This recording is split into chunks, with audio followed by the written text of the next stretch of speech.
أعوذ بالله من الشيطان الرجيم بسم الله الرحمن الرحيم رب اشرح لي صدري ويسر لي أمري واحلل عقدة من لساني يفقه قولي اللهم اجعل القرآن ربيع قلبي ونور صدري وجلاء حزني وذهاب همي وغمي يا رب لك الحمد كما ينبغي لجلال وجهك وعظيم سلطانك یا رب لک الحمد حمدا کثیرا طیبا مبارکا فی۔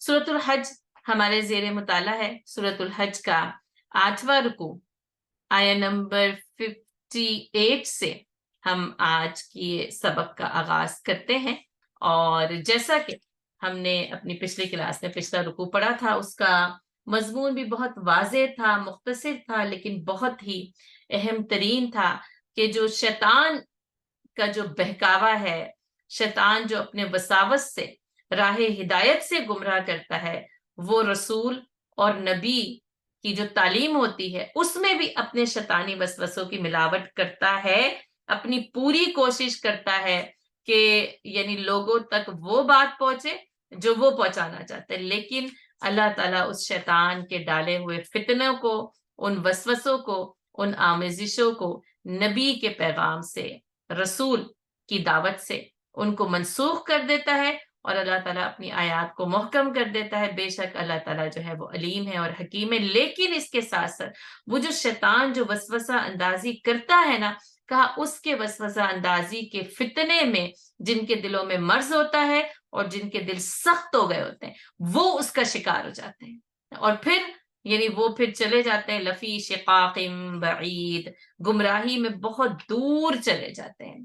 اور جو یہ جانتے ہیں، جن کو اللہ تعالیٰ نے علم دیا، وہ یہ جانتے ہیں کہ یہ ان کے اپنے رب کی طرف سے حق ہے، وہ اس پر ایمان لاتے ہیں، اور ان کے دل جو ہے وہ اس پیغام کے آگے جھک جاتے ہیں، اور اللہ تعالیٰ ایسے اہل ایمان کو اللہ صراط مستقیم کی طرف ہدایت جو ہے وہ عطا کر دیتا ہے۔ اور وہ جو کہ اس کے وسوسوں سے شکوک میں مبتلا ہو گئے، اللہ تعالیٰ کہتے ہیں ان کے شکوک و شبہات کبھی دور ہونے والے نہیں ہیں، یہاں تک کہ یا تو قیامت آ جائے، یا پھر یہ کہ ان کو صفحہ ہستی سے نیست و نابود کرنے والے عذاب میں ہی کیوں نہ مبتلا کر دیا جائے۔ اور اللہ تعالیٰ کی حکومت ہے، اس دن بھی وہی درمیان میں فیصلے کرتا ہے، اور اللہ تعالیٰ اہل ایمان اور عمل صالح کو جنات نعیم میں داخل کرے گا، اور رہے وہ لوگ جنہوں نے کفر کیا اور اللہ کی آیات کو جھٹلایا، بس ان کے لیے رسوا کن عذاب ہے۔ والذین ہاجروا فی سبیل اللہ، اور جنہوں نے اللہ کی راہ میں ہجرت کی۔ اب آپ دیکھیں یہ جو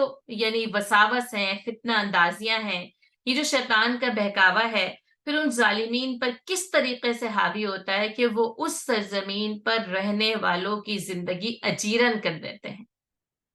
اور آپ دیکھ لیں کہ قرآن کتنے حق کے ساتھ اور کتنی سچائی کے ساتھ ہمیں یہ بات بتاتا ہے، اور پھر وہ نکلتے ہیں، پھر اللہ کی راہ میں وہ اپنے وطن کو چھوڑ دینے پر مجبور کر دیے جاتے ہیں۔ والذین ہاجروا فی سبیل اللہ، اور جو اللہ کی راہ میں ہجرت کرتے ہیں، اور یہ ہجرت آپ کو پتہ ہے اصطلاحی معنوں میں جو ہے وہ دارالکفر سے دارالاسلام کی طرف ہجرت کرنا، اور دارالاسلام میں رہتے ہوئے بھی اگر وہ اسلام پر عمل نہ کر سکیں، ان کو دین کے معاملے میں ستا دیا جائے، ان کی زندگی، ان کی جان مال، عزت اور آبرو محفوظ نہ رہے، تو وہ ارض اللہ واسعہ، تو اللہ کی زمین جو ہے وہ وسیع ہے، فتہاجروا فیہا، تو بس اس کے اندر ہجرت کر جاؤ۔ یہ زمین کا کوئی ایک خطہ نہیں ہے، یعنی اللہ تعالیٰ نے اس کو محدود نہیں کیا۔ آپ دیکھیں اس کی سرحدوں کو، اس زمین کی سرحدوں کو اتنا وسیع کیا گیا ہے کہ یعنی بر اعظم کے بر اعظم اس زمین کے اندر سمائے ہوئے ہیں، اور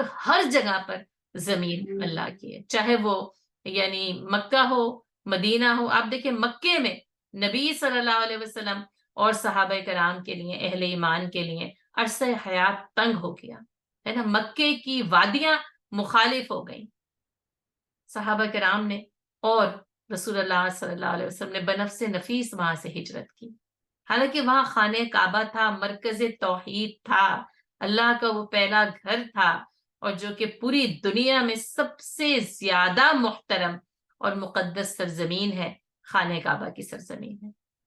لیکن اگر وہ سرزمین بھی یعنی اپنے دین پر چلنے نہ دے تو پھر کیا کرو؟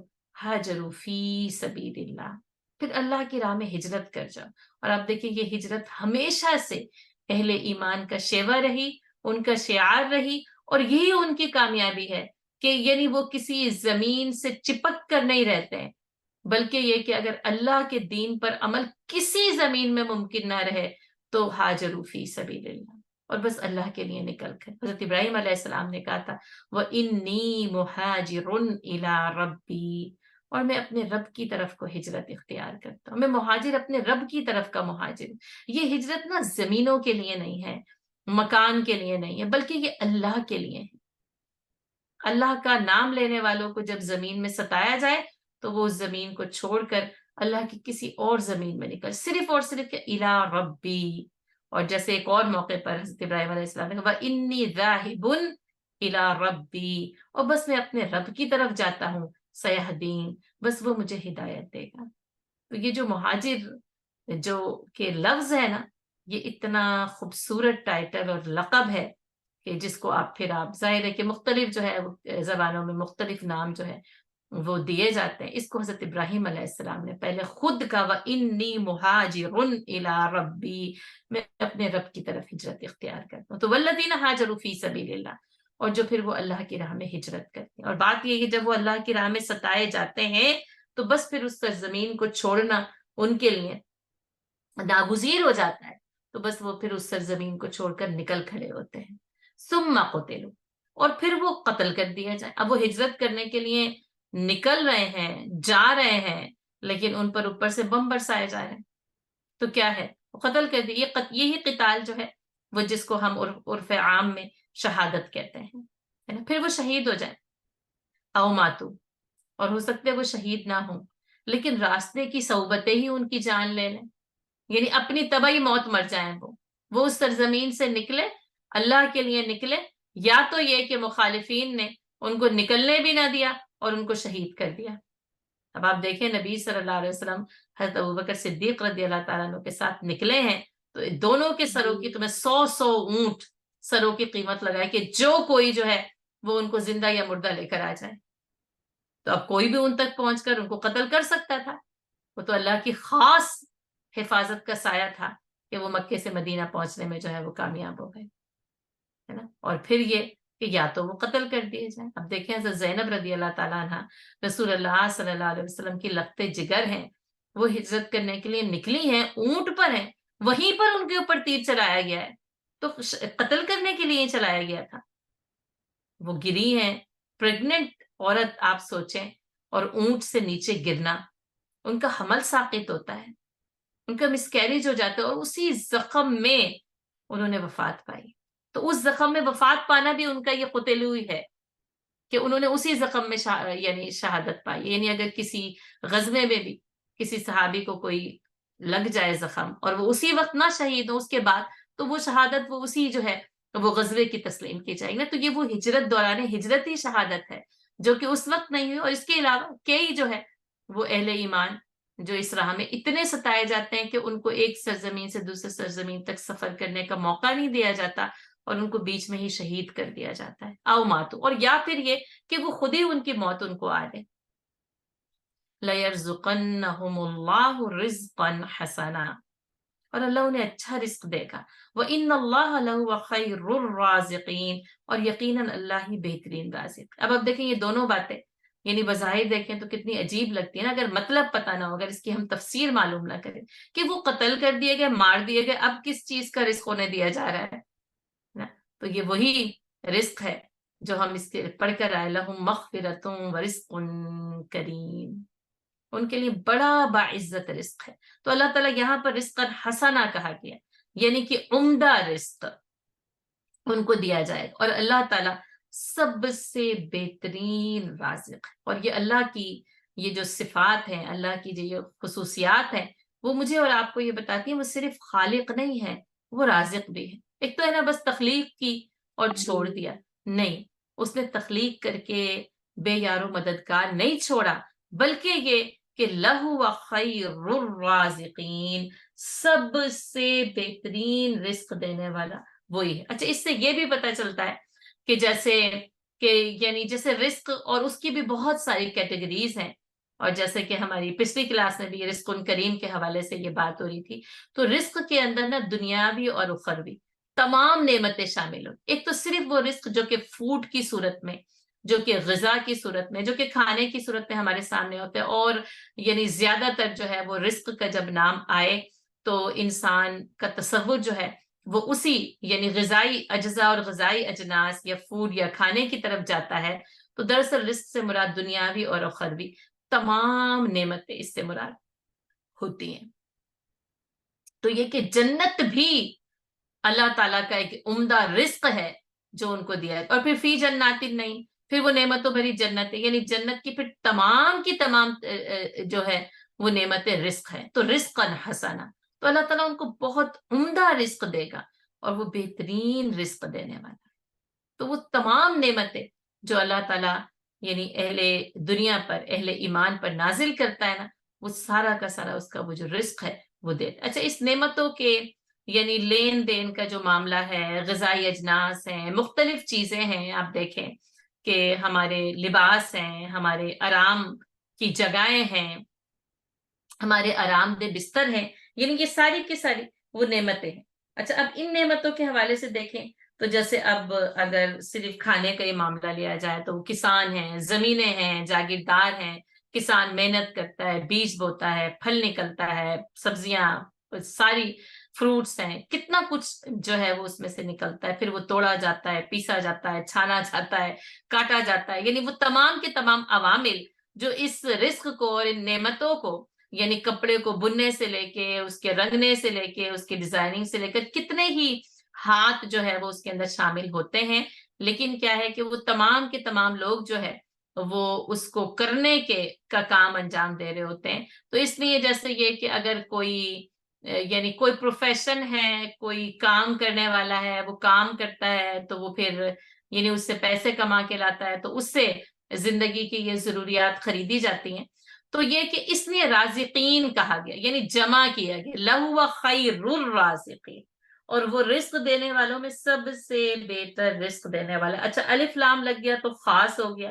اور پھر یہ کہ وہی جب یہ صفت اللہ کے لیے آئے اور الف لام کی اضافت کے ساتھ آئے تو اس کا مطلب یہ ہوتا ہے کہ یعنی وہی کہ سمیع، سننے والے تو سب ہیں لیکن السمیع، جیسا وہ سنتا ہے ایسا کوئی اور نہیں سن سکتا. تو اسی طرح رازق کوئی اور ہو سکتا ہے عام طور پر کہ وہ کسی کے لیے رزق کا باعث بن گیا، کسی کا پروفیشن، کسی کی کمائی اس کا وسیلہ اور اس کا ذریعہ بن جاتا ہے.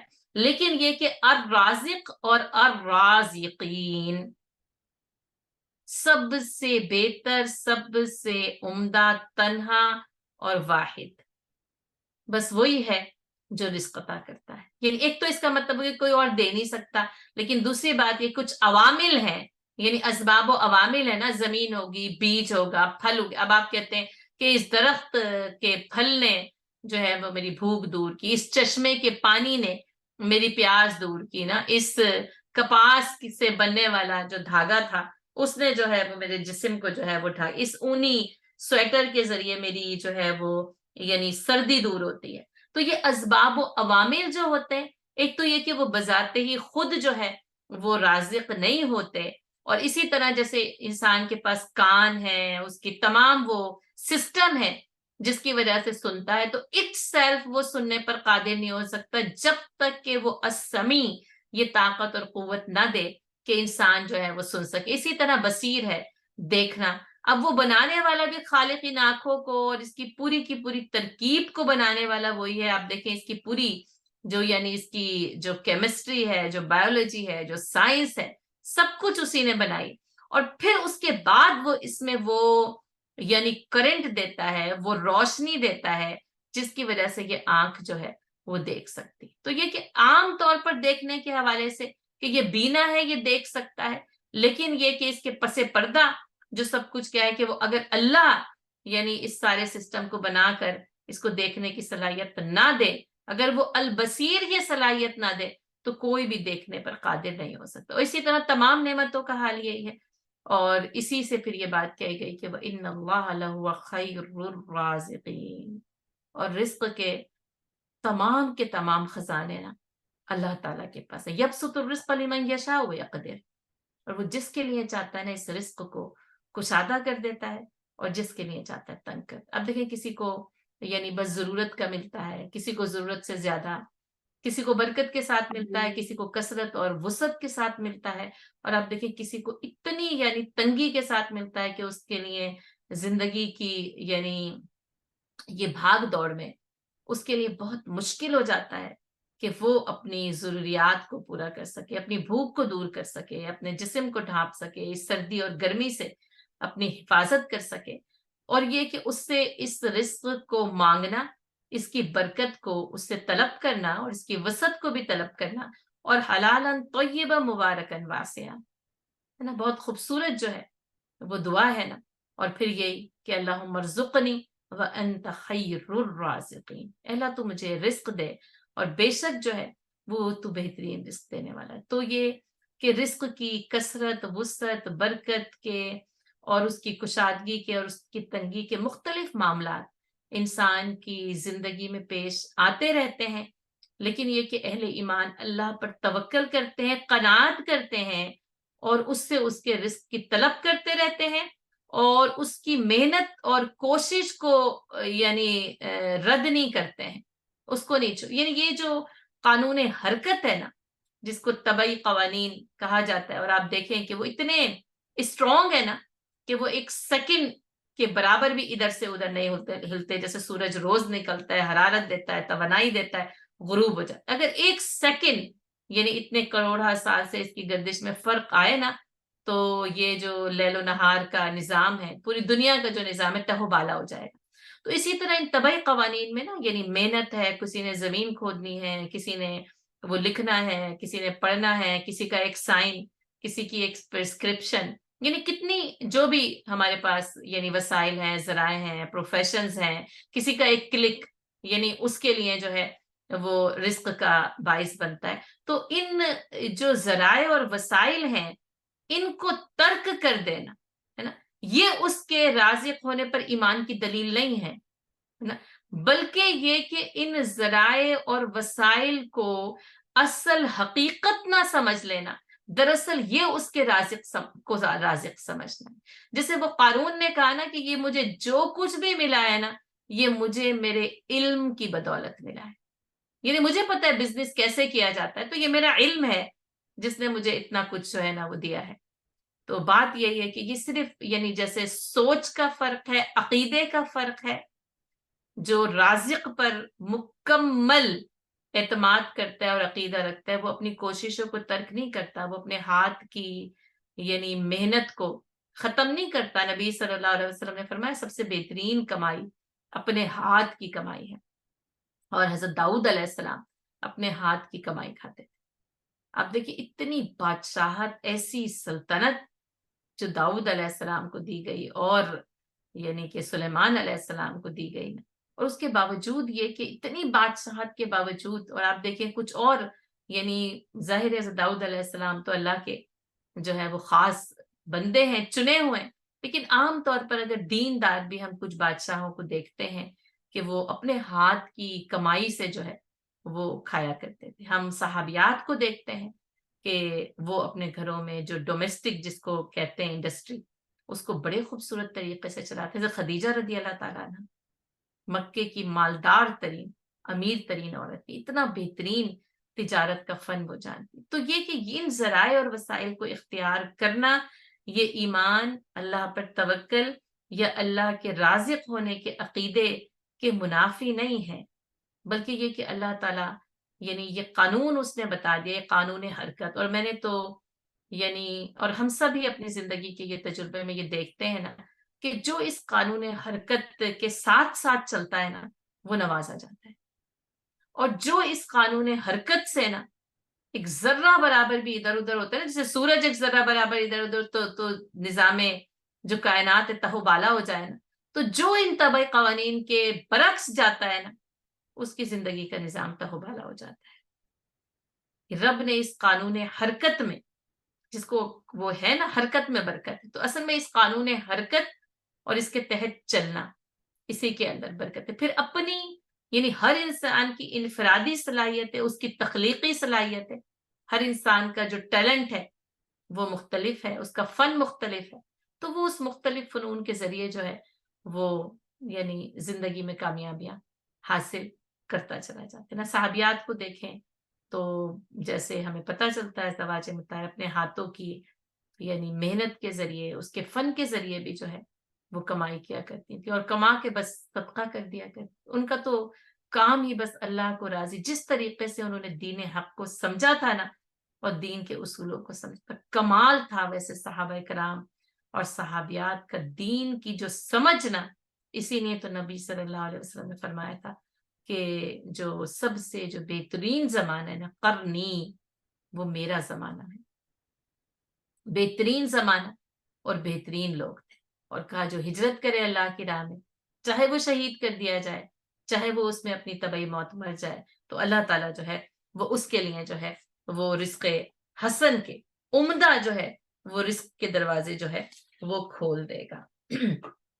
حضرت شرحبیل بن سمت رضی اللہ تعالیٰ عنہ فرماتے ہیں کہ ایک مرتبہ جو ہے وہ ہمارے جیسے ہم ایک جہاد میں تھے، اور ایک مرتبہ دیکھا کہ حضرت سلمان فارسی رضی اللہ تعالیٰ عنہ وہاں سے آئے اور کہنے لگے، میں نے رسول اللہ صلی اللہ علیہ وسلم سے سنا ہے جو شخص اللہ کی راہ کی تیاری میں مر جائے، فی سبیل اللہ نا، اس کی تیاری میں مر جائے، تو اس کا اجر اور رزق برابر اللہ کی طرف سے ہمیشہ اس پر جاری رہتا ہے، اور وہ فتنے میں ڈالنے والوں سے محفوظ رہتا ہے۔ اگر تم چاہو تو اس آیت کو، یعنی یہی والی آیت نا، کہ والذین ہاجروا فی سبیل اللہ ثم قتلوا او ماتوا لیرزقنہم اللہ رزقا حسنا وان اللہ لہو خیر الرازقین۔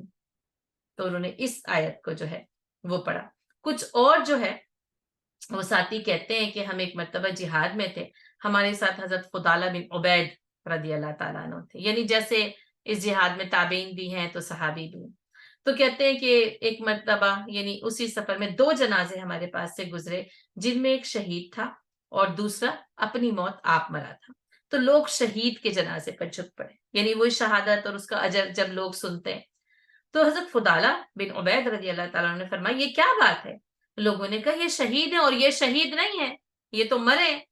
حضرت فضالہ بن عبید رضی اللہ تعالیٰ عنہ نے فرمایا مجھے تو دونوں باتیں برابر ہیں، چاہے میں اس کی قبر میں سے اٹھوں یا اس کی قبر میں سے اٹھوں۔ سنو، اللہ کی کتاب کہتی ہے، یعنی کتاب اللہ میں ہے، والذین ہاجروا فی سبیل اللہ ثم قتلوا او ماتوا لیرزقنہم اللہ رزقا حسنا وَإِنَّ اللَّهَ لَهُوَ خَيْرُ الرَّازِقِينَ۔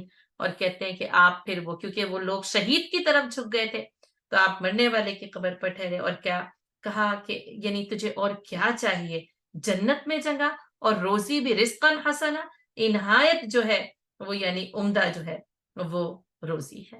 تو یہ کہ یعنی بعض اوقات ایسے ذہن میں خیال آ جاتا ہے، اور پھر وہ کہ خالد بن ولید رضی اللہ تعالیٰ عنہ کی زندگی اور ان کا وہ قول نا کہ لوگ میدان جہاد میں موت کی وجہ سے جانے سے ڈرتے ہیں نا، تو موت سے تمام ڈرنے والوں کو میری یہ حالت، میری یہ خبر اور میری یہ بات سنا دو۔ میری پوری زندگی گھوڑے کی پیٹھ پر گزری، میرے جسم میں کوئی جگہ ایسی نہیں جہاں میں نے تلوار اور نیزے کا زخم نہ کھایا ہو، لیکن میں اپنے بستر پر اپنی طبعی موت مر رہا ہوں۔ اب دیکھیں کیسا یعنی ایک عجیب اتفاق ہے نا، اور یعنی ہم لوگوں کے لیے اتنا بڑا اس میں سبق ملتا ہے کہ حضرت خالد بن ولید رضی اللہ تعالیٰ عنہ کو شہادت نہیں ملی۔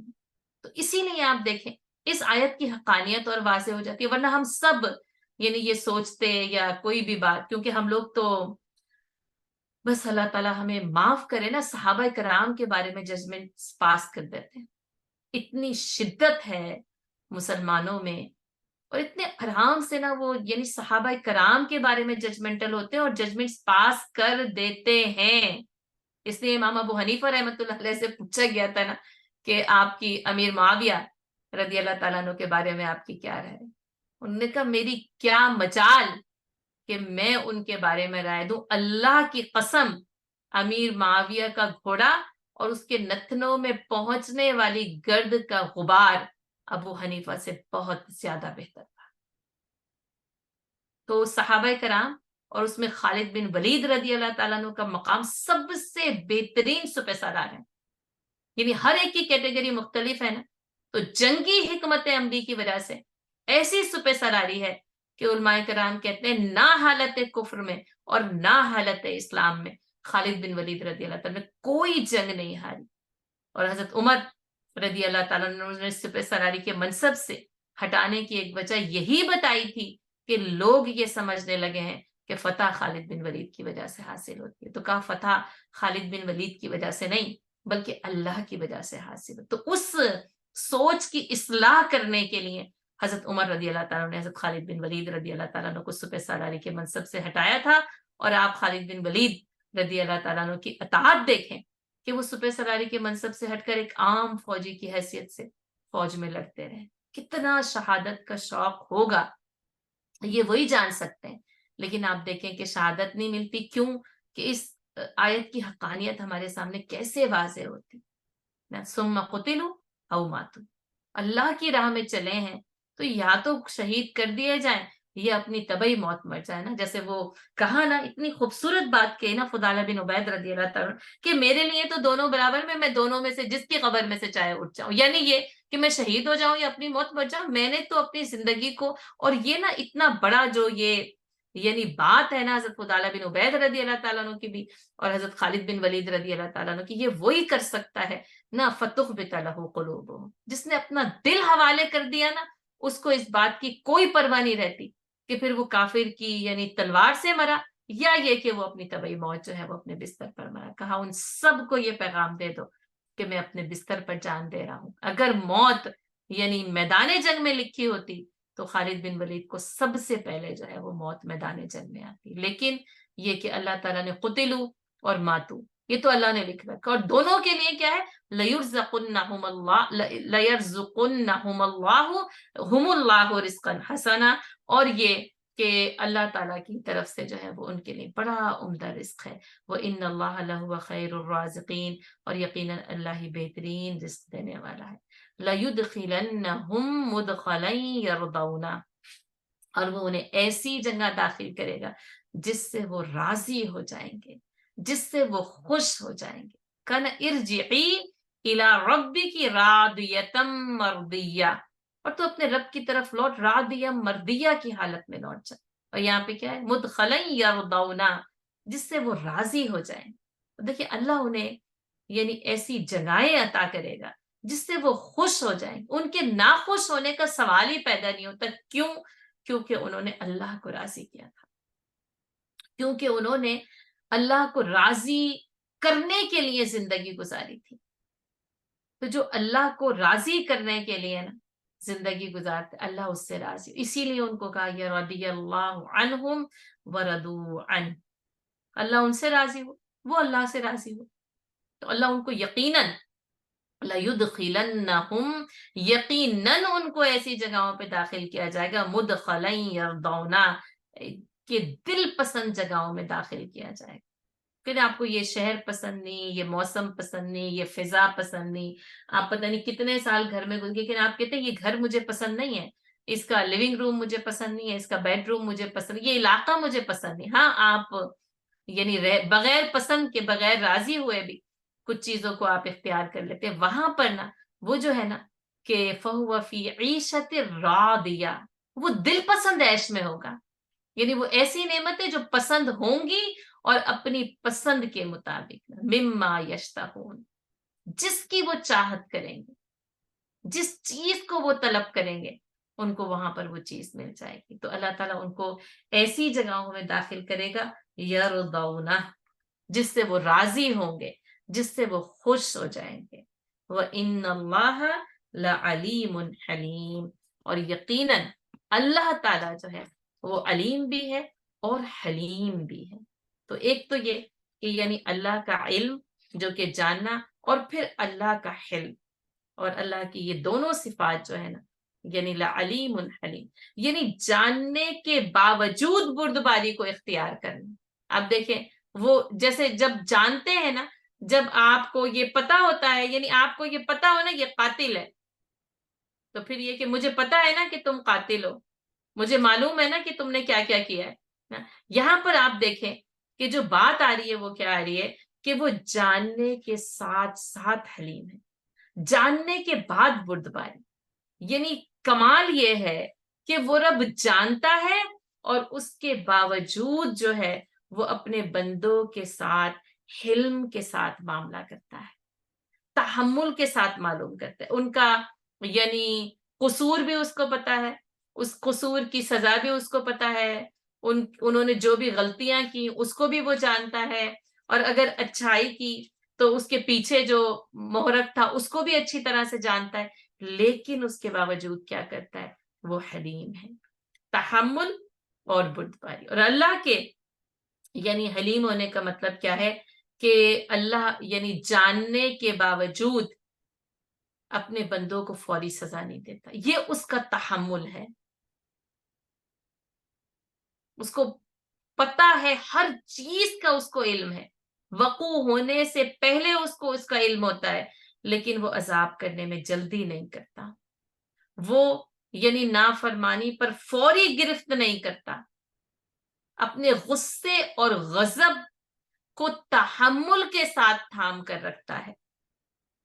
ایسا نہیں کہ بس فوری طور پر غلطی ہوئی اور اس نے بندوں کو فوری پکڑا اور فوری، تو پھر تو اس سرزمین پر پھر وہ کہ کوئی چلنے والا جو ہے وہ باقی ہی نہ رہتا. اور اللہ تعالیٰ کی یہ جو صفت حلیم ہے، نبی صلی اللہ علیہ وسلم نے اس صفت کے ساتھ بڑی یعنی خوبصورت جو ہے وہ دعا ہے، لا الہ الا اللہ العظیم الحلیم.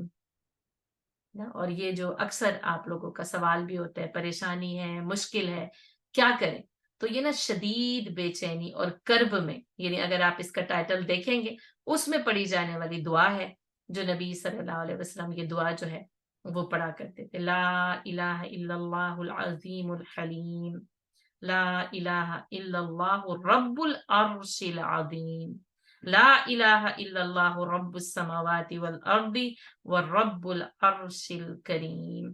حضرت ابن عباس رضی اللہ تعالیٰ عنہ فرماتے ہیں کہ رسول اللہ صلی اللہ علیہ وسلم مصیبت کے وقت یہ دعا کیا کرتے. آپ دیکھیں ایک تو وہی لا الہ الا اللہ، درب است و درب کاری است، پھر اللہ کے عرش کا ذکر 2 بار ہے، اللہ کی جو صفات ہیں یہاں پر جیسے وہ 3 ہے، ویسے تو ایک صفت وحدانیت بھی اس کے اندر شامل ہو جاتی ہے کلمہ لا الہ الا اللہ کے ساتھ، لیکن جیسے عظیم، حلیم اور کریم، اے کرم کرنے والے رب، ہے نا، اے بہت بڑے یعنی عظمت والا رب اور حلم والا رب، تحمل والا رب. تو وہ رب جو ہے نا وہ علیم ہے اور حلیم ہے.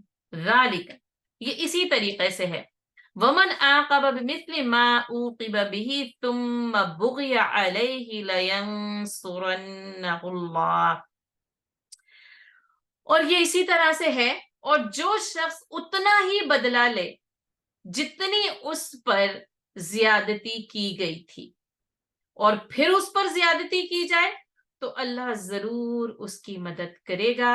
ان اللہ لعفو غفور، اور بلا شبہ اللہ تعالی معاف کرنے والا اور درگزر کرنے والا ہے.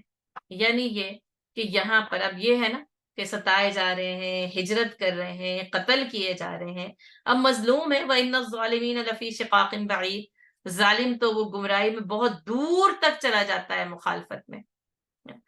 تو یہاں پر یہ بتایا جا رہا ہے کہ جب وہ ظالم مظلوم پر ظلم کرتا ہے نا تو اللہ تعالیٰ مظلوموں کو اس کا بدلہ لینے کی اجازت دیتے ہیں. ٹھیک ہے، وَمَنْ عَاقَبَ بِمِثْلِ مَا عُوقِبَ بِهِ، اور جو شخص اتنا ہی بدلہ لے جتنا کہ اس کے اوپر ظلم کیا گیا، جتنی کہ اس کے اوپر جو ہے وہ سختی کی گئی ہے، تو اس کو اللہ تعالیٰ نے بدلہ لینے کی اجازت دی ہے، لیکن زیادتی کی اجازت نہیں دی ہے. اب آپ دیکھیں مظلوم، جیسے اگر یہ دیکھیں تو 2 طرح کے مظلوم ہیں. ایک یعنی مظلوم کون ہے؟ جو بدلہ لیتا ہے. ٹھیک ہے، دوسرا مظلوم کیا ہے؟ یعنی کون ہے؟ جو کہ معاف کر دیتا ہے. ٹھیک ہے، اب یہ 2 طرح کے مظلوم یہاں پر جو ہے وہ ہو گئے. اچھا، اب تیسری طرح کا ایک اور مظلوم سمجھ لیں کہ وہ اپنی زیادتی کا بدلہ لے رہا ہے اور اس زیادتی کا بدلہ لینے میں اس سے زیادتی ہو جاتی ہے. اب وہ مظلوم کی فہرست سے نکل آتا ہے, ظالمین کی فہرست میں شامل ہو جاتا ہے. اچھا, اب یہ چوتھا مظلوم ہے نا, وہ بدلہ لے رہا ہے, ٹھیک ہے, اس نے اتنا ہی بدلہ لیا جتنی کہ اس کے اوپر زیادتی کی گئی تھی. جب اس نے وہ بدلہ لیا تو ظالم نے اس پر مزید ظلم کیا اور زیادتی کی, کیونکہ وہ پھر ظالم بدلہ لینے کی اجازت تو دیتے ہی نہیں ہے. وہ کہتے ہیں نہیں, یہ اپنے آپ کو ڈیفینڈ نہیں کر سکتے, ان کے پاس کوئی رائٹ ہی نہیں ہے کہ وہ اپنے آپ کو ڈیفینڈ کر سکیں. تم جو ان کے اوپر ظلم و زیادتیاں کر رہے ہو وہ اس کا بدلہ لے سکیں, ان کو اس کی اجازت نہیں ہے. تو اب ظالم نے مزید زیادتی کی ہے نا, تو یہاں پر نا یہ والی چوتھی کیفیت ہے, ثم بغی علیہ, اور پھر اس پر پھر زیادتی کی جائے کیونکہ وہ اپنے ظلم کی زیادتی کا بدلہ لینے کے لیے گیا تھا. لینصرنہ اللہ, تو اللہ ضرور اس کی مدد کرے گا. اور یہاں پر وہ جو ہے نا کہ مظلوم جو ہے نا وہ مدد دیا گیا, اور رسول اللہ صلی اللہ علیہ وسلم نے فرمایا, اور یہ آپ صلی اللہ علیہ وسلم حضرت معاذ بن جبل رضی اللہ تعالیٰ عنہ کو, جبکہ ان کو یمن کی یعنی گورنری دے کر بھیجا جا رہا تھا, اور یہ آپ صلی اللہ علیہ وسلم کی ان سے آخری ملاقات تھی, اور کہا تھا کہ شاید اے معاذ بن جبل تم آج کے بعد یہاں سے گزرو اور مجھے نہ دیکھ سکو. تو اس وقت آپ صلی اللہ علیہ وسلم نے ان کو بہت ساری نصیحتیں ارشاد فرمائیں, جو ظاہر ہے کہ میرے اور آپ کے پاس جو ہے خزانہ ہے. اور اس میں ایک نصیحت یہ بھی تھی کہ اے معاذ, مظلوم کی بد دعا سے بچنا, واتقی دعوت المظلوم فإنہ لیس بینہا وبین اللہ حجاب, کیونکہ مظلوم کی پکار یا دعا اور اللہ کے درمیان کوئی پردہ حائل نہیں ہوتا, کوئی پردہ نہیں, کسی قسم کا کوئی پردہ نہیں ہے نا. اور پھر بس یعنی اللہ اس کی پکار کو سنتا ہے, اور اس کی جو پکار ہوتی ہے, اس کی جو فریاد ہوتی ہے, اللہ کی بارگاہ میں قبولیت کا درجہ پاتی ہے. اس لیے پھر یعنی متفقہ فیصلہ ہے اس حدیث کی بنیاد پر, اس آیت کی بنیاد پر, کہ یعنی ایک تو ظلم سے اپنے دامن کو بچاتے رہنا, اور یہ کہ جو ظالم ہے نا انہیں مظلوم کی بد دعا سے یا مظلوم کی آہ سے یا مظلوم, یعنی وہ دعا ہوتی ہے جو کہ ان کے حق میں بد دعا ثابت ہوگی, اس لیے وہ مظلوم کی بد دعا کہا جاتا ہے. ورنہ تو یہ کہ دعوت ہے, یعنی دعا ہے کہ جو وہ اللہ تعالیٰ سے جو پکارتا ہے اور اس کو اللہ کی بارگاہ میں اس کو قبولیت حاصل ہوتی. اچھا, کب کس وقت, یعنی وہ وقت کیا ہوگا قبولیت کے, قبول تو ہوگی لیکن وہ کس وقت, یہ اللہ تعالیٰ کی پھر وہ جو رب کیا جو علم ہے اور حلم ہے اور حکمت ہے نا, وہ حکیم بھی ہے, تو یہ جو ہے وہ اسی وقت پتہ چلے گا کہ اس کا حلم جو ہے وہ کب جو ہے وہ یہ بتائے گا کہ یہ اس کا جواب جو ہے وہ انہیں کب ملنا ہے. لیکن یہ کہ وہ بدلہ لے سکتے ہیں, بدلہ لینے کی اجازت دی گئی, لیکن صرف اتنا کہ جتنا جو ہے نا وہ ان کے اوپر ظلم کے زیادتی کے برابر, بمثل ما عوقب بھی, ٹھیک ہے, یعنی بس اللہ اس سے زیادہ کو اللہ تعالیٰ پسند نہیں کرتا ہے. اور پھر جب وہ بدلہ لینے گئے اور پھر ظالم نے اور زیادتی کی, اگر مظلوم نے زیادتی کر دی تو اس کا شمار پھر ظالمین میں ہو جائے گا, اور اگر اس نے بدلہ لیا اور پھر ظالمین نے مزید اس کے اوپر زیادتی کی تو ثم بغی علیہ لینصرنہ اللہ, تو پھر اللہ ضرور اس کی مدد کرے گا, اور بے شک اللہ تعالیٰ معاف کرنے والا اور درگزر کرنے والا ہے. اور جیسا کہ ہم جب ترجمہ کر رہے تھے اس وقت بھی آپ کو یہ بات نشاندہی کرائی تھی کہ اللہ تعالیٰ کی یہ جو صفات ہے نا, یعنی مختلف انداز میں جو ہے وہ یہاں پر سامنے آ رہی ہیں. اب ان ساری صفات کو جو ہے وہ آپ یعنی اکٹھا, یعنی الگ الگ اکٹھا کر کے لکھیں کہ اس آیت میں یہ صفات ہیں, اور آپ دیکھیں یہ جوڑے جوڑے کی صورت میں, اور یہی یعنی قرآن کا عام اسلوب یہی ہے کہ یہ جوڑے جوڑے کی صورت میں آتی ہے, خاص اسلوب میں پھر مختلف انداز میں جو ہے وہ آتی ہیں. اور جب بھی وہ یعنی اب مزید آگے آئیں گی تو ان کی نشاندہی کی جائے گی, کیونکہ یہ پھر وہ یہ صفات الہی ہیں, یہ اسماء الحسنہ ہے, یہ صفات ہی دراصل اللہ تعالیٰ کی معرفت ہے. اللہ تعالیٰ نے ناموں کے ذریعے جو کہ تمام کے تمام اللہ تعالیٰ کی صفات ہیں اپنا تعارف دیا ہے.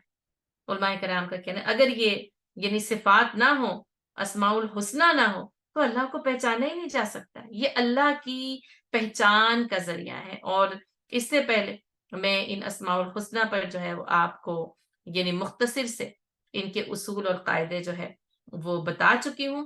تو بہرحال یہ کہ ایک تو وہ 99 کا نام مل جاتا ہے کہ وہ 99 جس نے یاد کر لیا من احصاها دخل الجنہ، لیکن یہ کہ صرف 99 میں محدود یا مقید نہیں ہے. اس کے علاوہ یعنی اور بھی صفات جو کہ قرآن اور سنت سے ہمیں پتہ چلتی ہیں اور مختلف احادیث کے اندر جو ہے وہ ان کی یعنی روایت میں ان کے پورے پورے نام بھی جو ہے وہ ہمیں مل جاتے ہیں.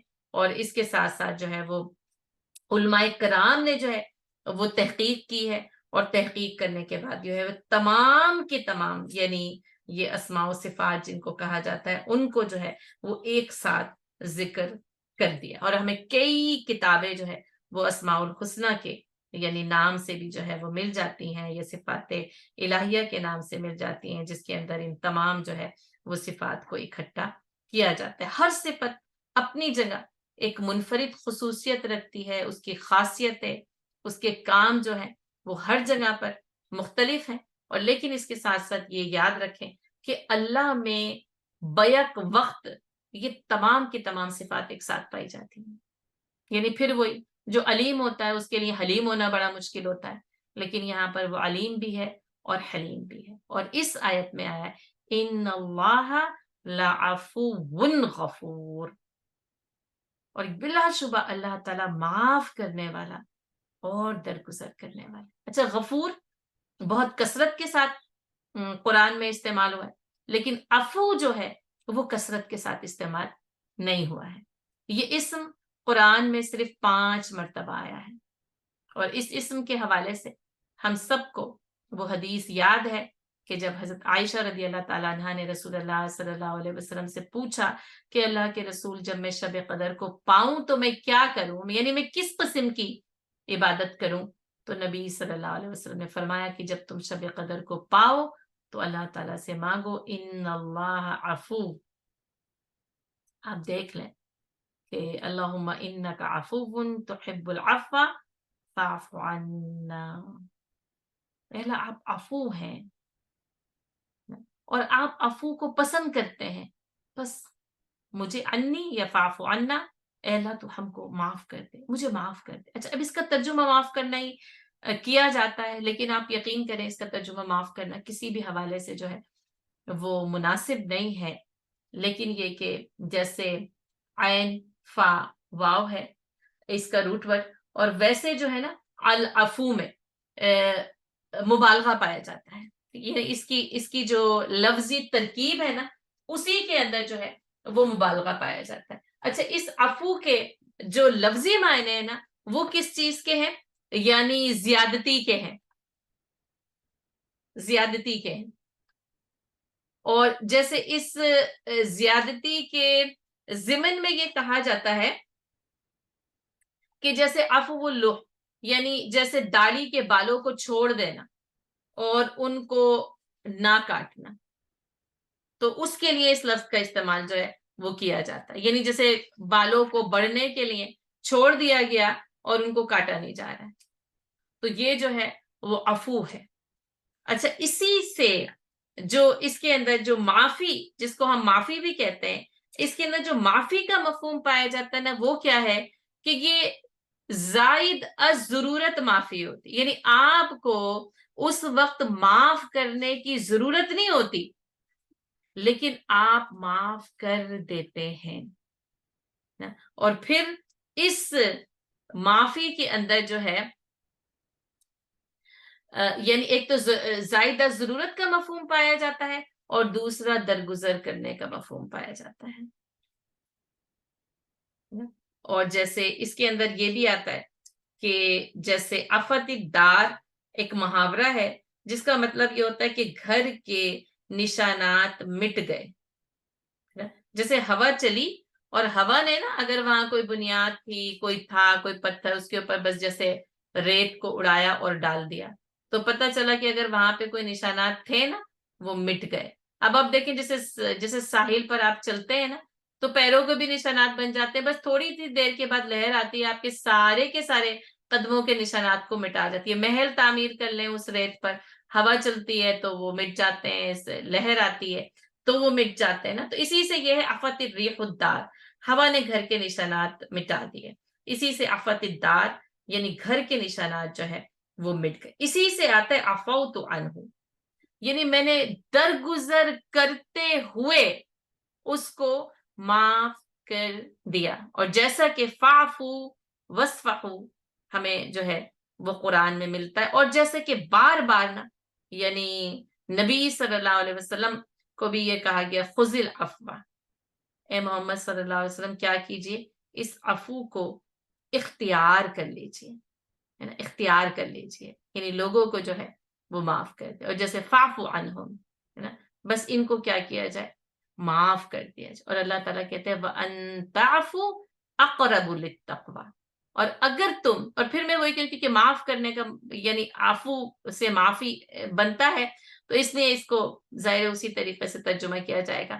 تو یہ کہ اور اگر تم یعنی معاف کر دو تو یہ تقوی کے زیادہ قریب ہے. اچھا, اسی سے جو ہمیں دعا سکھائی گئی نا, اللہم انی اسألک العفو والعافیہ, دیکھیں عافیہ بھی اسی سے اور عفو بھی اسی. اللہ میں تجھ سے عفو کا اور عافیت کا سوال کرتا ہوں, ہے نا. اور پھر یعنی اللہ تعالیٰ نے اپنی ذات کو جو عفو کہا ہے, کہ بس یہی کہ ان اللہ لعفو غفور, ان اللہ کان عفوا غفورا, اور بے شک اللہ تعالیٰ جو ہے وہ معاف کرنے والا اور یعنی کہ بخش دینے والا ہے. ٹھیک ہے. اچھا, اب پھر وہی کہ وہ معاف کر دیتا ہے اور بالکل جو ہے نا وہ ان پر کسی قسم کی گرفت نہیں کرتا. اس معاف کرنے کے بعد وہ جو گناہ ہے اس کی سزا نہیں دیتا.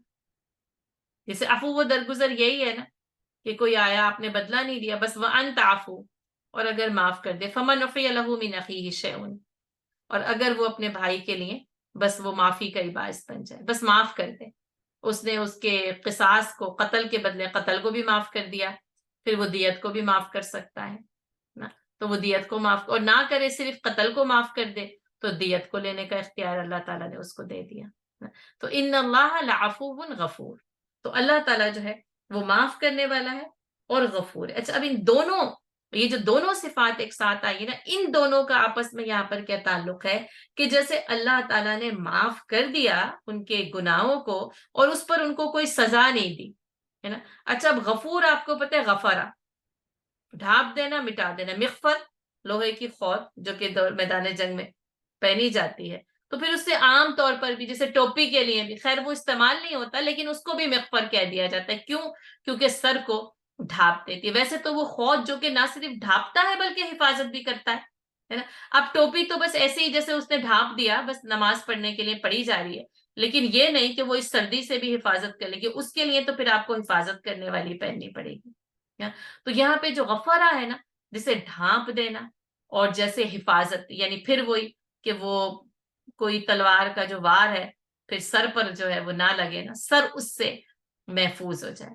تو پھر کیا ہے کہ عفو اللہ نے یعنی معاف کیا, اس گناہ پر سزا نہ دی, غفور بس اس گناہ کو نا ڈھانپ دیا نا. اور یہ کہا جاتا ہے کہ جب عفو اور غفور, کیونکہ غفور تو اللہ تعالیٰ ہے, اور اس کے ساتھ جب عفو کی صفت آتی ہے نا تو اس کا مطلب کیا ہے کہ اللہ تعالیٰ نے یعنی بخش دیا, ڈھانپ دیا. اور یہ جو میں نے آپ کو یہ جو محاورہ بتایا نا کہ آفت الدار اور آفت الریح الدار, یعنی ہوا نے گھر کے نشانات مٹا دیے یا گھر کے نشانات مٹ گئے. اب یہ کہ وہ ہوا کی وجہ سے بھی ہو سکتے ہیں اور امتداد زمانہ میں کسی بھی چیز کی وجہ سے ہو سکتے ہیں. تو یہ جو آفت الدار ہے نا کہ گھر کے نشانات مٹ گئے, تو سمجھے وہ ڈھانپ کرنا, یہ جو عفو ہے نا, اس گناہوں کے یعنی اثرات اور نشانات اور وہ جو لکھا جائے ان سب کو کیا کرتا ہے, مٹا دیتا ہے اکثر طور پر. وہ اعمال نامہ نا صاف ستھرا ہو جاتا ہے. جیسے پھر کہا نا لہر آئی اور اس نے آپ کے قدموں کے نشانات کو مٹا دیا, پتہ ہی نہیں چلا یہاں پر کتنے لوگ چلے تھے, وہ بالکل جو رہتے نا ویسی ہو جاتی. تو اعمال نامہ بھی نا پھر ویسے ہی جو ہے نا وہ یعنی صاف ستھرا سفید کورا کاغذ چمکدار ہو جائے گا. کیونکہ کیا ہوا, آفت الدار, یہ جو نامہ اعمال پہ جو گناہوں کا گھر تھا اس کے نشانات جو ہے وہ مٹ گئے ہیں۔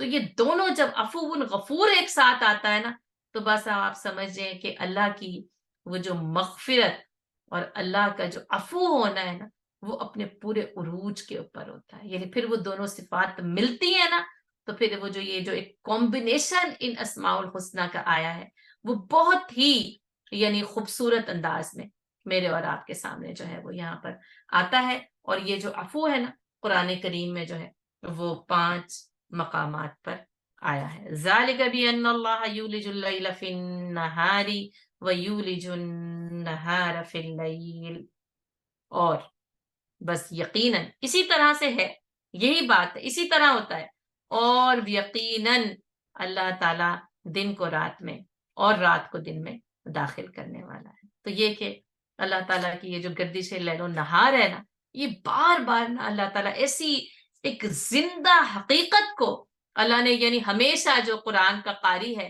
اس کے سامنے رکھا ہے کہ یعنی دیکھیں آگے جو پڑھا اس کے لیے تاریخ کی ضرورت ہے، ہجرت کی ضرورت ہے، کچھ یعنی اسماء الحسنہ کی تحقیق کی ضرورت ہے، لیکن یہ ایک ایسی حقیقت ہوتی ہے نا کہ آنکھیں کھولتے ہیں تو دن، آنکھیں بند کرتے ہیں تو رات، ایسے اللہ تعالیٰ رات کو دن میں اور دن کو رات میں داخل، کیسی اس کی قدرت کاملہ کا یہ یعنی کائناتی نظام ہے جو نا یعنی ہر دن گردش کرتا رہتا ہے۔ اب تو ایک سوچیں کہ ہماری زندگی کی ان ساعتوں میں، ہماری زندگی کی ان عمروں میں، ان سالوں میں کتنے رات اور دن آئے اور گئے، اور اس سرزمین پر جب سے اللہ تعالیٰ نے یہ نظام بنایا کتنے رات اور دن آتے ہیں اور جاتے ہیں، ہے نا؟ لیکن ان راتوں کو اور ان دنوں کو اپنا سرمایہ حیات بنا لینا، اصل میں کمال یہ ہے جو اس دن سے اور جو اس رات سے فائدہ اٹھا لے، جو ایک یعنی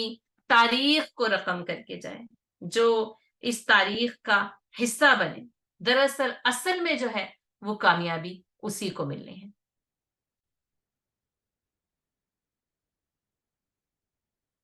ذلك بأن الله يولج الليل في النهار ويولج النهار في الليل وأن الله سميع بصير، اور یہ اس لیے کہ اللہ تعالیٰ ہی رات کو دن میں اور دن کو رات میں داخل کرتا ہے، اور اللہ سب کچھ سنتا اور دیکھتا ہے۔ اب دیکھیں یہاں پہ یہ جو 2 صفات آئی ہیں وہ اس مناسبت سے آئیں کہ اس دن اور رات میں جو کچھ بھی ہو رہا ہے اللہ تعالیٰ اس کو دیکھنے اور سننے پر قادر ہے۔ اب آپ دیکھیں جیسے دن کی روشنی میں بصارت جو ہے وہ کام کرتی ہے، اور اگر یعنی وہ اللہ وہ تو رات کے اندھیروں میں بھی دیکھنے والا ہے، لیکن اگر مناسبت دیکھیں نا تو جیسے رات کا اندھیرا ہے اور کچھ بھی نظر نہیں آ رہا، آپ کو کچھ بھی نظر نہیں آتا، لیکن یہ کہ آپ کی سماعتوں میں کوئی آواز ٹکراتی ہے، آپ بالکل رات کے اندھیرے میں محو سوئے ہوئے ہیں، ایک آواز آتی ہے تو وہ آواز آپ کو سنائی دیتی، نظر آپ کو کچھ نہیں آتا نا؟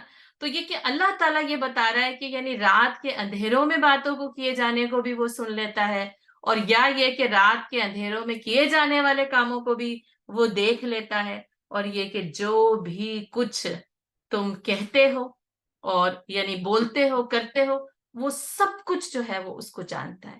یعنی یہ کہ یہ جو گردش لیل و نہار ہے نا، یہ اس پر پوری یعنی کائنات کا دائرہ، زندگیوں کا جو معاش کا، معیشت کا، معاشرت کا جو دائرہ گھومتا رہتا ہے نا، لوگ اس کے اندر یعنی مختلف کاموں میں مصروف اور مشغول ہوتے ہیں، محنت بھی کرتے ہیں، یعنی گھر کی بھی زندگی ہے، باہر جاب کی بھی زندگی ہے، کھیتوں کی اور فصلوں کی زندگی ہے، صنعتوں کی زندگی ہے، یعنی اس دن اور رات میں جو کچھ بھی ہو رہا ہے نا، سمیع بصیر، وہ اللہ تعالیٰ وہ سب کچھ وہ سنتا ہے اور سب کچھ دیکھتا ہے، یعنی اس دن اور رات میں ہونے والے کسی بھی کام سے وہ بے خبر نہیں ہے۔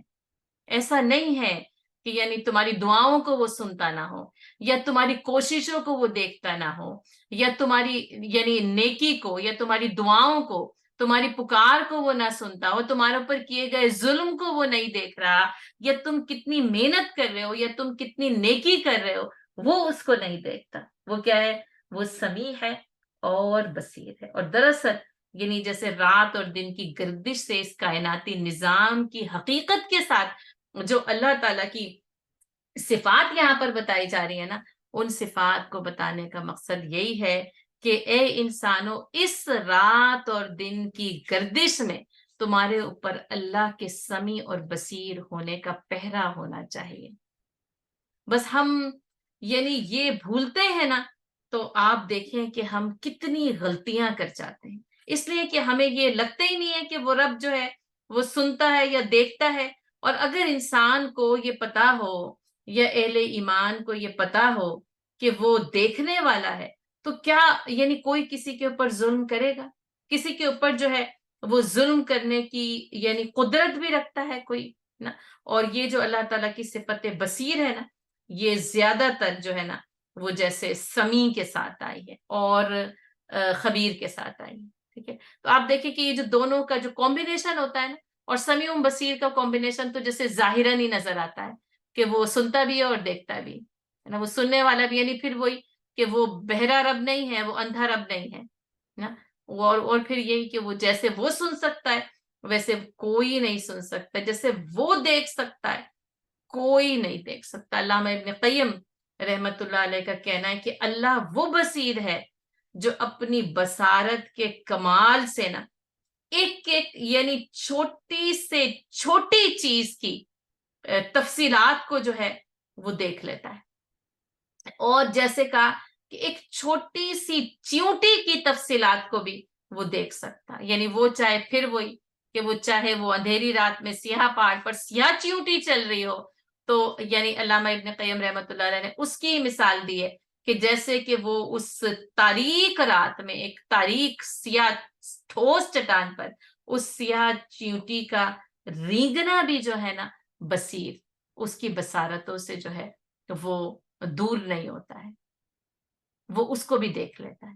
اور اسی طرح یعنی سمیع کیا ہے، اس کے سننے کی اگر کیفیت دیکھیں تو اس کا سننا بے مثل سننا ہے، اس کی سماعت سے بھی کوئی چیز دور نہیں ہے. پھر وہی کہ وہ چاہے اس چیونٹی کی اس چٹان پر چلنے کی آواز ہو نا، وہ بھی سن لیتا ہے.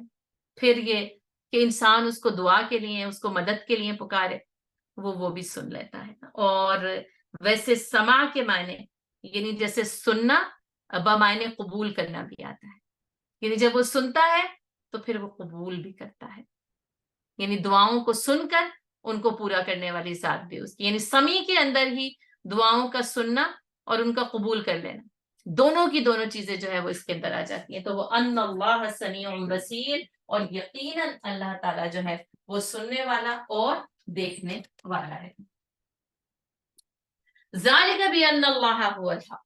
اب دیکھیں، اور یہ اسی طرح سے ہے، اور اس لیے کہ اللہ تعالیٰ جو ہے وہ کیا ہے، وہ حق ہے، الحق ہے. اب جیسے حق کی تعریف آپ کو پتہ ہی یعنی سچ کی جاتی ہے، اور جیسے یہ دین حق ہے، اچھا وہ ذات حق ہے جس نے یہ دین حق بھیجا ہے نا. اللہ تعالیٰ نے کہا نا کہ فی دین الحق، اور اللہ تعالیٰ نے پھر کہا کہ وما ارسلناک الا بالحق بشیرا ونذیرا، اور ہم نے آپ کو نہیں بھیجا مگر حق کے ساتھ. انا ارسلناہ بالحق وانزلناہ بالحق نا، اور یہ کہ ہم نے اس کو حق کے ساتھ نازل کیا ہے. تو نبی صلی اللہ علیہ وسلم کی رسالت بھی اس الحق کی بھیجی ہوئی رسالت ہے، اور اس قرآن کا جو نزول ہے وہ بھی جو ہے وہ حق کے ساتھ ہے، اور یہ دین بھی جو ہے وہ کیا ہے، دین حق ہے. هو الذی ارسل رسولہ بالہدی والدین الحق لیظہرہ علی الدین کلہ. اور اللہ نے تو اپنے رسول کو بھیجا ہی ہدایت اور دین حق دے کر، اس لیے کہ اس کو تمام ادیان کے اوپر جو ہے وہ غالب کر دے، ظاہر کر دے. تو یہ کہ اللہ کی ذات کیا، هو الحق، وہی کہا نا، وہ ذات حق ہے، عین حق، یعنی اسی سے پھر وہ حق کا سرچشمہ ہے، اور اسی سے پھر یہ جو حق کا دین، حق کا رسول اور حق کی کتاب اسی کے پاس سے جو ہے وہ آتی ہے. اور اسی لیے اللہ تعالیٰ کی ایک صفت نا الحق. اچھا یہاں پر یعنی جیسے اس صفاتی اعتبار کے طور پر نہیں آیا، لیکن یہ کہ الحق ہے نا، کہ وہ جو ہے وہ صرف اور صرف کیا ہے، الحق ہے. اچھا اب اس کے الحق کے مطابق یعنی بالمقابل جو آتا ہے وہ کیا آتا ہے، الباطل، ہے نا، اور جو آگے آ رہا ہے وَأَنَّ مَا يَدْعُونَ مِن دُونِهِ هُوَ الْبَاطِلُ، اور اس کو چھوڑ کر یہ لوگ جس جس چیز کو بھی پکارتے ہیں سب کچھ باطل ہے. تو یہاں پر یعنی الحق کے مقابلے میں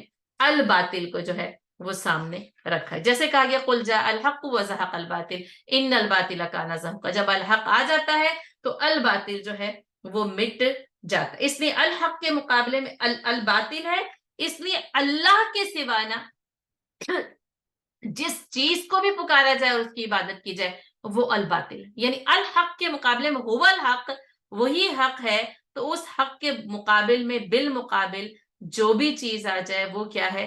الباطل ہے، باطل. یہ جو الحق کی صفت ہے قرآن کریم میں جو ہے وہ 10 مرتبہ آئی ہے اللہ تعالیٰ کے، کہ بس وہی جیسے هو الحق، بس وہ حق. اچھا پھر وہی کہ وہ حق کا نزول، رسالت اور کتاب ملتی ہے تو دین حق ملتا ہے، اور جب دین حق آ جاتا ہے تو اس کے نصیب میں صرف اور صرف غلبہ لکھا ہے وَقُلْ جَاءَ الْحَقُّ وَزَهَقَ الْبَاطِلُ إِنَّ الْبَاطِلَ كَانَ زَهُوقًا. اچھا آپ صلی اللہ علیہ وسلم نے دعا کی یعنی اے اللہ تو کیا ہے؟ الحق ہے، بس اے اللہ تو ہی حق ہے. اور وہ جو نماز تہجد کی جو دعا ملتی ہے وہ کیا ہے؟ وَلَكَ الْحَمْدُ أَنْتَ الْحَقُّ وَوَعْدُكَ الْحَقُّ وَلِقَاؤُكَ حَقٌّ. اللہ تو حق ہے، تیرا وعدہ حق ہے، اور تیرے سے ملاقات حق ہے.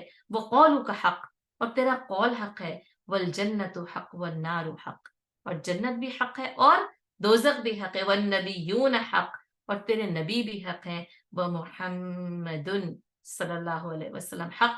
وَالسَّاعَةُ حق، اور محمد صلی اللہ علیہ وسلم بھی حق ہے اور قیامت کی ساعت بھی حق ہے. یعنی پھر وہی سچائی کے ساتھ جو چیزیں واقع ہوتی ہیں ان سب کو جو ہے وہ یعنی تشبیہاً، مجازاً، استعاراً جو ہے وہ حق کہا جاتا ہے، کیونکہ وہ اس سرچشمہ حق کی طرف سے حق ثابت ہوتی ہیں.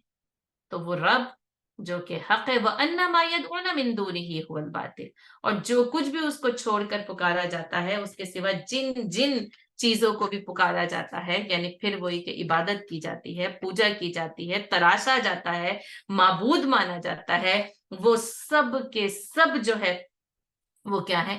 الباطل. تو بس حق کے مقابلے میں جو بھی کچھ آ جائے نا تو پھر یاد کر لیجئے کہ وہ کیا ہے؟ وہ باطل ہے. وَأَنَّ اللَّهَ هُوَ الْعَلِيُّ الْكَبِيرُ، اور یہ بھی جان لیں اور یقیناً جو ہے وہ اللہ وہ کیا ہے؟ العلی ہے، الکبیر ہے. اب آپ دیکھیں کہ یعنی العلی اور الکبیر جو ہے، جیسے ہم سبحان ربی الاعلی پڑھتے ہی ہیں کہ بس تمام جو ہے یعنی سبحان جو ہے وہ کیا ہے؟ اس اعلی رب کے لیے. اس اعلی یعنی ایک تو یہ کہ وہ العلی، اچھا العالی نا اللہ تعالیٰ کی ایک الگ صفت کے طور پر بھی ذکر کیا جاتا ہے، اور پھر کیا ہے؟ العلی، سب سے بلند و بالا، کیونکہ پھر وہ رب کیا ہے؟ ہر یعنی شے سے اور اپنی ساری مخلوق سے کیا ہے؟ یعنی بالا ہے. اچھا اس کو خاص طور پر جو ہے وہ آیت الکرسی میں اس کے آخر میں آتا ہے وَهُوَ الْعَلِيُّ الْعَظِيمُ. اور آپ کو پتہ ہی ہے کہ جو آیت الکرسی ہے وہ سید الآیات ہے، قرآن کی تمام آیتوں کی سردار ہے. اب دیکھیں کیونکہ وہ پوری کی پوری جو آیت ہے وہ اللہ تعالیٰ کا جو تعارف پیش کرتی ہے، کمال ہے اس میں، اللہ کا یہ تعارف اور اس کی صفات نا اپنے پورے کمال کے ساتھ اکٹھی ہو گئی. اچھا وہ کمال آپ دیکھیں عروج، اور اس کا جو اختتام ہوتا ہے نا وہ کس پر ہوتا ہے؟ وَهُوَ الْعَلِيُّ الْعَظِيمُ. اس علی اور عظیم کے ساتھ نا جیسے وہ جو کیپشن کلوزڈ ہوتے ہیں نا تو وہ علی اور عظیم کے ساتھ جو ہے وہ کلوزڈ ہوتے ہیں. اور آپ دیکھیں کہ نبی صلی اللہ علیہ وسلم نے یعنی کہا ہر فرض نماز کے بعد آیت الکرسی پڑھنے کی تاکید کی، اور کہا کہ جو شخص ہر نماز کے بعد آیت الکرسی پڑھے اس کے جنت میں داخل ہونے کے درمیان صرف اور صرف موت حائل ہے. اور کہا جو یعنی جس نے فجر کے بعد آیت الکرسی پڑھی وہ ظہر تک اللہ کی حفاظت اور ذمے میں رہتا ہے نا. اور جیسے کہ وہ یعنی ایک تقسیم ہے نا، اور اس کو یاد کر لیں کہ جیسے وہ 5 وقت کی فرض نماز 5 وقت آیت الکرسی تو یعنی پڑھنی ہے. اچھا، ایک صبح ایک شام 6 اور 7 اور ایک سوتے ہوئے 8 مرتبہ آیت الکرسی کا دن کے آپ دیکھیں مختلف اوقات میں پڑھنا. اور آپ دیکھیں اندازہ کریں یہ سید الآیات ہماری زندگیوں میں کس طرح داخل کر دی گئی ہے، کیسے ہم اس کو جانتے، کیسے اس تک پہنچتے، اس کو بھی یعنی بتا دیا. اور پھر یہ بھی بتا دیا کہ تم ہر نماز کے بعد اس کی تکرار کرو. صبح اٹھو تو آیت الکرسی، شام کرو تو آیت الکرسی، رات کو سونے کے لیے لیٹو تو آیت الکرسی. حفاظت اور ذمہ داری. پھر وہی ہم حفاظت کی بات کرتے ہیں. کیا کریں؟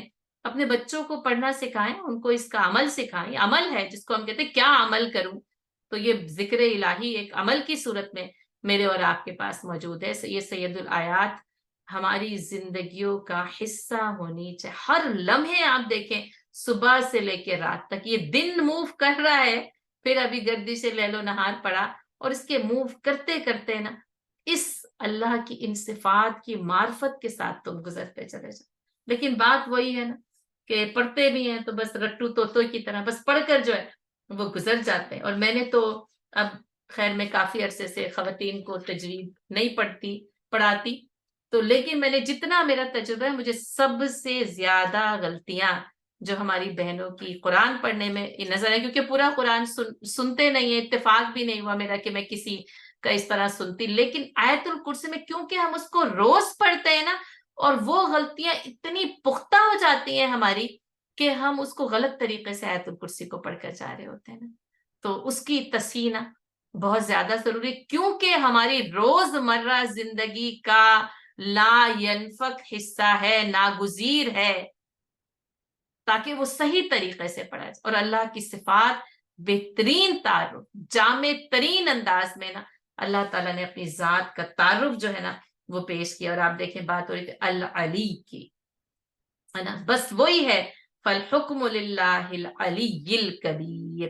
اور پھر یہ کہ یعنی وہو العلی العظیم بھی آتا ہے، جیسا کہ آیت الکرسی کے جو ہے نا وہ آخر میں آیا ہے. اور آپ دیکھیں کہ اس کا استعمال جب الکبیر کے ساتھ ہوتا ہے نا تو گویا کہ جیسے اعلیٰ کے ساتھ جو ہے نا وہ کبر بھی اس کے اندر شامل ہو گیا.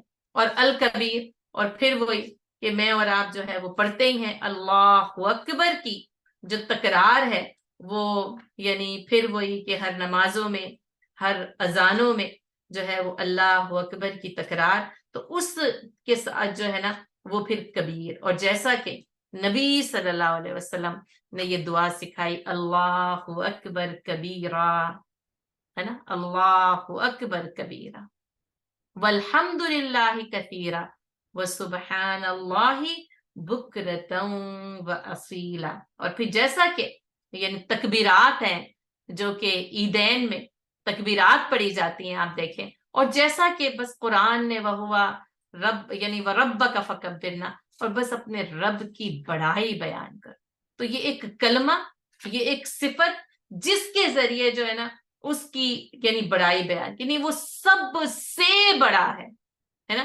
یعنی اکبر بھی مبالغے کا سیکھا ہے اور الکبیر بھی جو ہے وہ مبالغے کا سیکھا ہے. ٹھیک ہے، پھر وہ الاکبر بھی اور الکبیر بھی ہے نا، یعنی وہ سب سے بڑا ہے. اس کی شان، اس کی جلالت، اور اس کے سامنے یعنی کوئی بھی کسی کی بھی شان اور جلالت اور بڑائی ٹھہر نہیں سکتی ہے.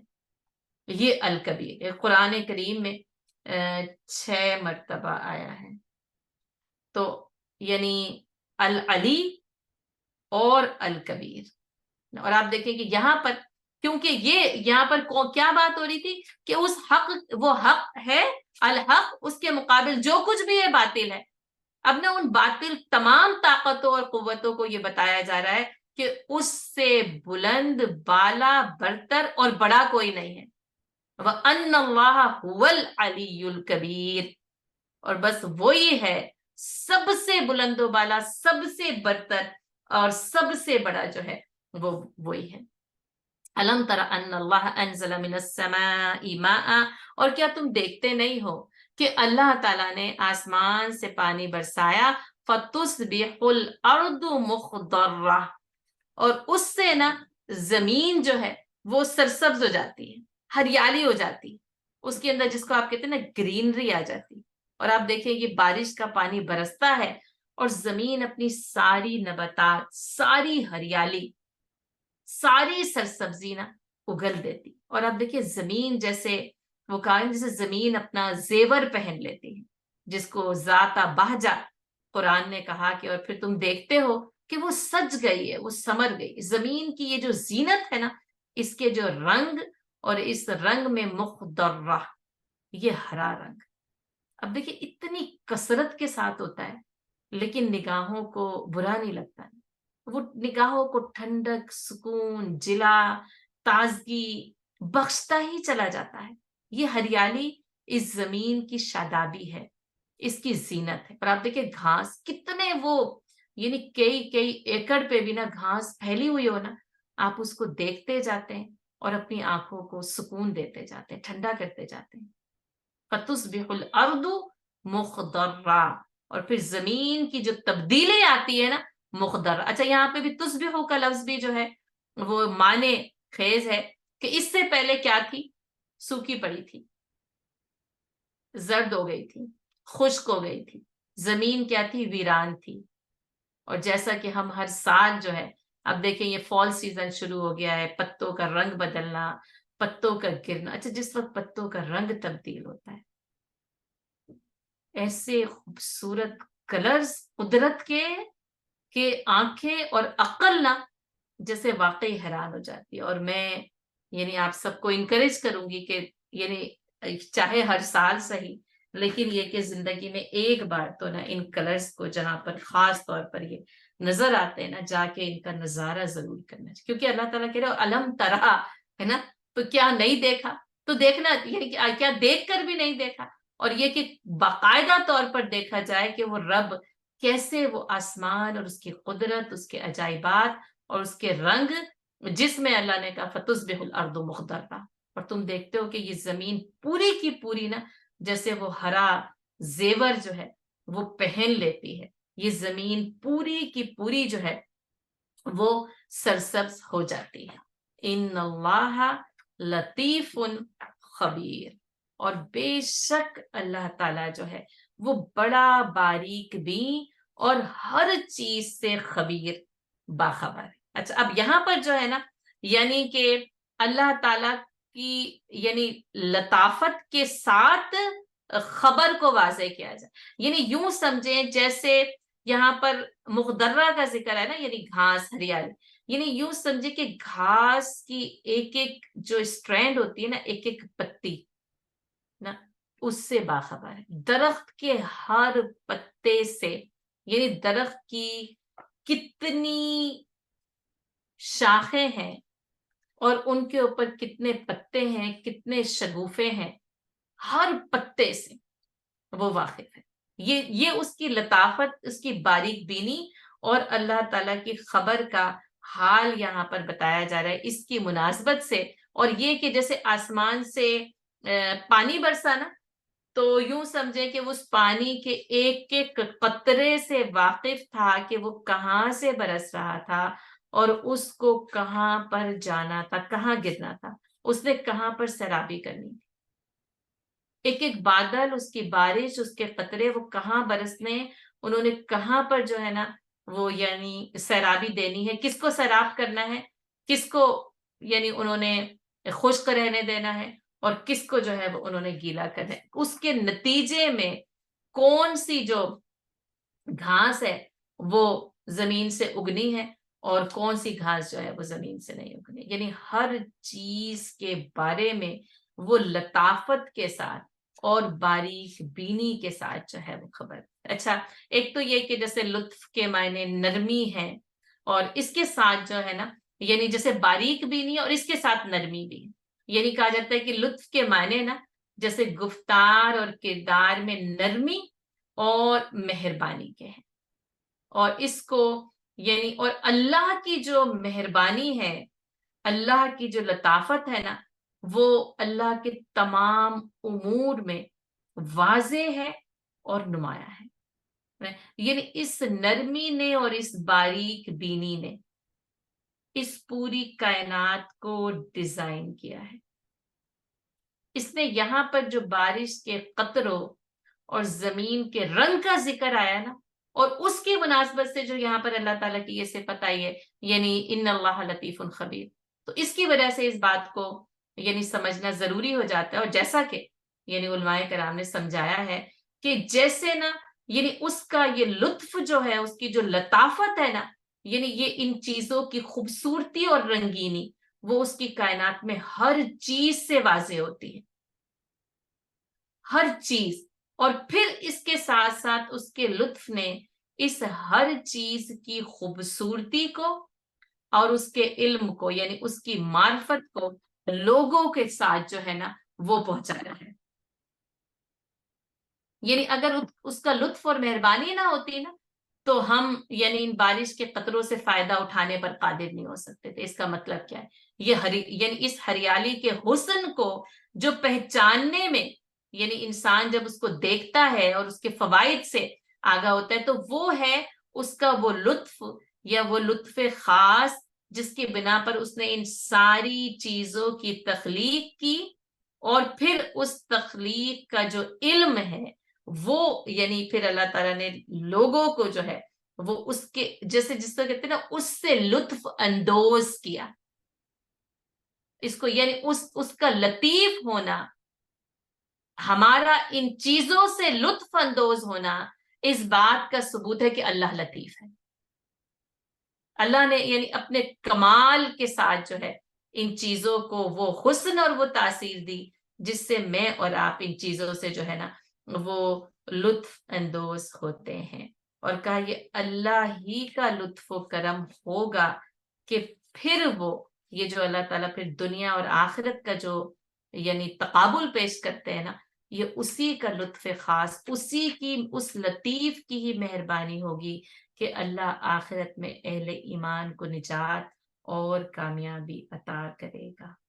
اور یہ اللہ تعالیٰ کی یہ صفت جو ہے وہ اللطیف قرآن میں جو ہے وہ 7 مرتبہ بیان ہوئی ہے. اچھا، اب اس کے ساتھ ساتھ خبیر، پھر وہی وہ باریک بین اور باخبر ہے.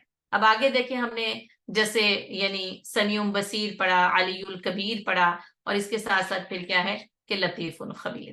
اور وہ جو ہے نا، اچھا اس سے پہلے جیسے علیم الحلیم پڑھا تھا، اور ویسے ہم نے یعنی رزق دینے والوں میں سب سے بہتر، یہی پھر وہ صفات ہیں جو آپ اکٹھا کر کے جیسے لکھیں گے تو لعلیم حلیم پڑھا، لعفو غفور پڑھا، پھر ہم نے سمیع بصیر پڑھا، پھر الحق ہے نا، پھر العلی الکبیر، اور یہاں پر جو ہے نا وہ لطیف خبیر ہے. اور اس کے بعد اس رکوع کے آخر میں نا الغنی الحمید آئے. تو اس رکوع میں تو یہ صفات نا اس طریقے سے جو ہے وہ آئی ہیں، بڑا ہی یعنی جیسے جو رکوع ہے نا ایسے خوبصورتی کے ساتھ اللہ تعالیٰ کی ان صفات کو یہاں پر بیان کیا گیا ہے نا. اور واقعتاً اللہ تعالیٰ کی صفات اللہ کی ذات کا تعارف دیتی ہیں، اور اگر یہ صفات نہ ہوتی تو ہم اللہ کی ذات کا یعنی تعارف حاصل کرنے میں کامیاب ہی نہیں ہو سکتے تھے. وہ کیا ہے؟ خبر رکھنے والا. اب اس کو کیا ہے؟ ہر چیز کی خبر، کسی چیز کی کوئی خبر بھی اس سے پوشیدہ نہیں. جسے بتایا نا کہ وہ بارشوں کے قطروں کی حرکت، ان کا کس جگہ تک پہنچنا اور اس کو فائدہ پہنچنا ہے، ان ہر چیزوں کی حرکت سے نا. اور یہ گھاس کی ایک ایک جو ہے نا وہ اسٹرین کا زمین سے نکلنا اور بڑھنا، ہر چیز سے وہ خبیر، وہ واقف ہے. یعنی ظاہر اور پوشیدہ، اور یعنی عالم الغیب و شہادہ، وہ اس کے خبیر ہونے کی دلیل ہے کہ وہ پوشیدہ اور ظاہر ہر چیز کا جو ہے وہ جاننے والا ہے. لہو ما فی السماوات و ما فی الارض، اور جو کچھ آسمانوں میں ہے اور جو کچھ زمین میں سب اسی کا ہے. وَإِنَّ اللَّهَ لَهُوَ الْغَنِيُّ الْحَمِيدُ، اور بلا شبہ وہ اللہ بے نیاز اور لائق ستودہ صفات ہے، وہ حمد کے لائق. اب دیکھیں آسمان اور زمین کا ذکر کیا اس لیے کہ یہ کانٹیکسٹ سمجھنا نا بہت ضروری ہوتا ہے. یہ صفات جب بھی کسی آیت کے آخر میں آتی ہے نا، اس آیت کے پورے